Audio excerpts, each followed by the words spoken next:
oculaire.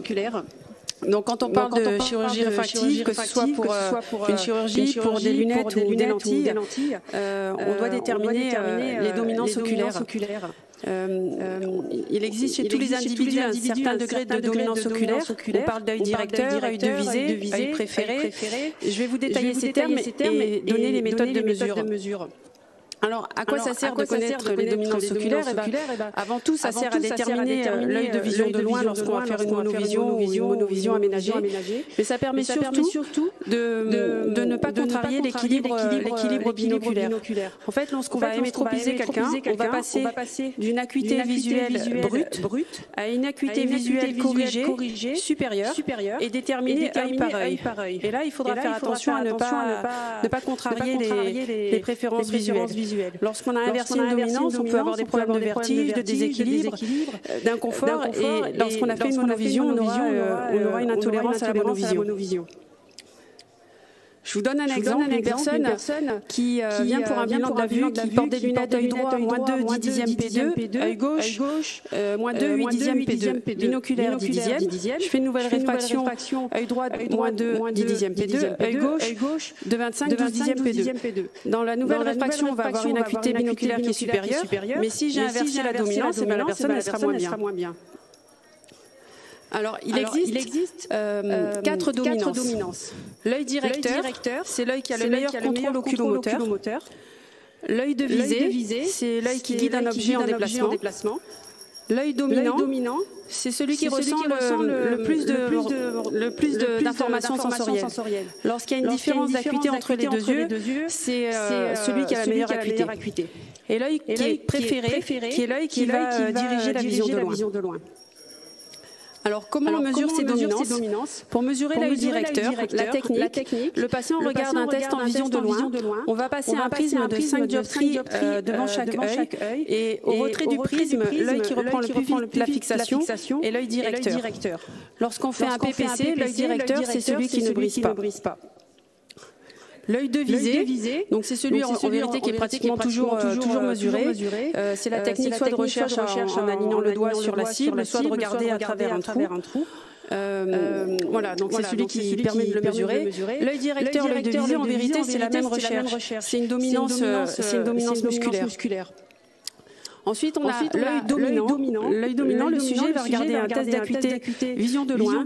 Les deux yeux ouverts, on va lui passer un filtre rouge devant chaque œil. Et l'œil qui ressent le plus la couleur rouge est l'œil dominant. Et enfin, l'œil préféré, c'est celui qui est en général lui aussi le plus mesuré. On va passer un filtre plus 0,75 toujours en regardant de loin. Et l'œil qui ressent le plus la pénalisation avec le filtre plus 0,75, donc toujours en ayant les deux yeux ouverts, c'est l'œil préféré sur la vision de loin.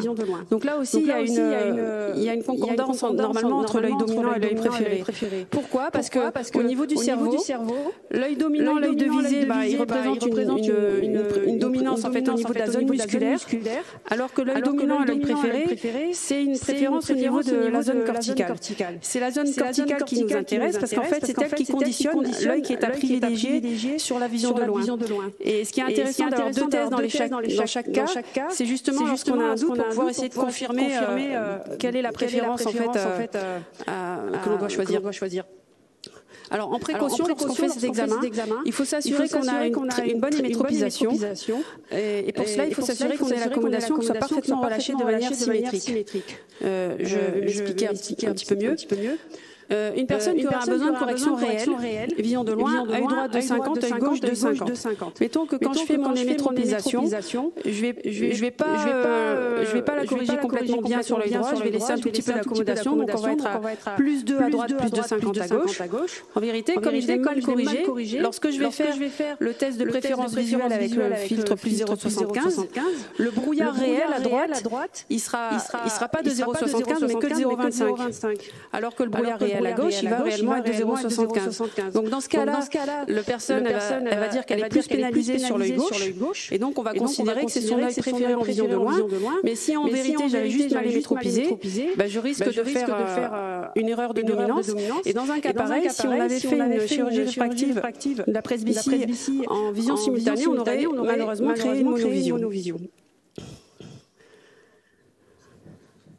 Alors, comment on s'assure qu'on a relâché symétriquement l'accommodation grâce à l'équilibre bioculaire? Alors, ça ne va pas dans le sens des machines dont on a parlé ce matin. Mais je vais faire un petit rappel sur l'examen de vue lorsqu'on le fait, je ne vais pas dire à l'ancienne, mais enfin de manière plus classique. On fait une recherche d'abord monoculaire. Donc, on va faire une hémétropisation œil par œil. Ensuite, on doit faire l'équilibre bioculaire. L'équilibre bioculaire, le but, c'est dans la relation accommodation-convergence, c'est d'éliminer la convergence pour isoler l'accommodation. Et comment on va faire? On va introduire un dissociateur. En général, c'est des filtres polarisés qu'on a dans les appareils. Ça peut être aussi des prismes. Donc on introduit un dissociateur, ce qui élimine la fusion et donc isole l'accommodation. Ensuite, on rebrouille les deux yeux de 0,50 et on va les équilibrer dans le flou. Puis on retire le dissociateur, donc on rétablit la fusion. Et là, on redébrouille par patte 0,25 jusqu'à ce qu'on obtienne le meilleur équilibre et le confort visuel du patient. Et là, on a fini l'examen, vision de loin. En pratique, une personne qui est porteuse de lunettes, on va mesurer son œil de visée avec ses lunettes et son œil préféré. Si on ne tombe pas sur le même œil, on va mesurer l'œil dominant. Et là, si on a un doute, on doit refaire les tests en refaisant la réfraction subjective. Un doute, c'est par exemple l'œil préféré qui n'est pas le même que l'œil dominant. Une personne qui n'est pas porteuse de lunettes, on va mesurer son œil de visée. Ensuite, on fait la réfraction subjective et puis on mesure l'œil préféré avec le plus 0,75 donc. Je vais vous donner trois exemples. Alors, une personne qui a une acuité visuelle corrigée, œil droit 10 dixième P2, œil gauche 10 dixième P2, œil droit visé préféré, quel œil faudrait-il privilégier pour la vision de loin sans une monovision? Bon, là c'est facile. Voilà, c'est l'œil droit. Deuxième cas. Une personne qui a une acuité visuelle corrigée, œil droit 10 dixième P2, œil gauche 12 dixième P2, œil droit visé préféré. L'acuité visuelle est-elle confortable comme ça? Sinon, que faut-il faire?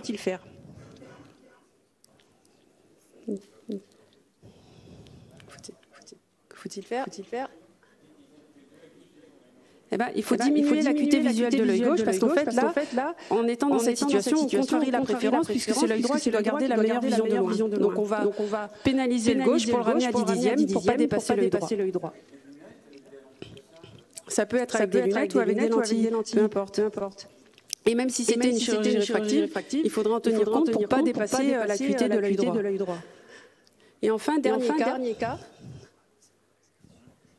Une personne a une acuité visuelle, donc à droite 10 dixièmes, à gauche 10 dixièmes. On mesure son œil de visée droite et son œil préféré gauche. Du coup, on va faire le test du filtre rouge pour essayer de confirmer au moins le plus 0,75 à gauche. Et là, qu'est-ce qu'on trouve? C'est l'œil droit qui est dominant. Donc, dans un cas comme ça, la monovision est-elle possible? Et si oui, quel œil faudra-t-il choisir pour la vision de loin? Des réponses? Bon, et bien ça, dans un cas pareil, en fait, c'est ce qu'on appelle avoir une faible dominance.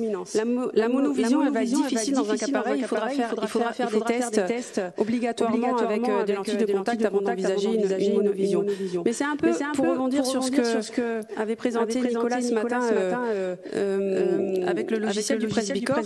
Il y a plusieurs techniques pour corriger la presbytie, mais je pense aussi que c'est par les habitudes du médecin, mais c'est aussi parce que la dominance, elle n'est pas la même chez tout le monde. Il y en a qui en a une franche, ils sont capables de supporter une monovision importante et d'autres peu ou pas. Là, l'œil gauche préféré, c'est donc ce qu'il faut toujours privilégier le préféré. Dans le doute, on va normalement privilégier en vision de loin celui qui est le plus pénalisé par le verre plus 0,75. Mais peut-être que dans un cas pareil, il ne pourra pas supporter une grande monovision. C'est juste ça qu'on veut conclure. Je vous remercie.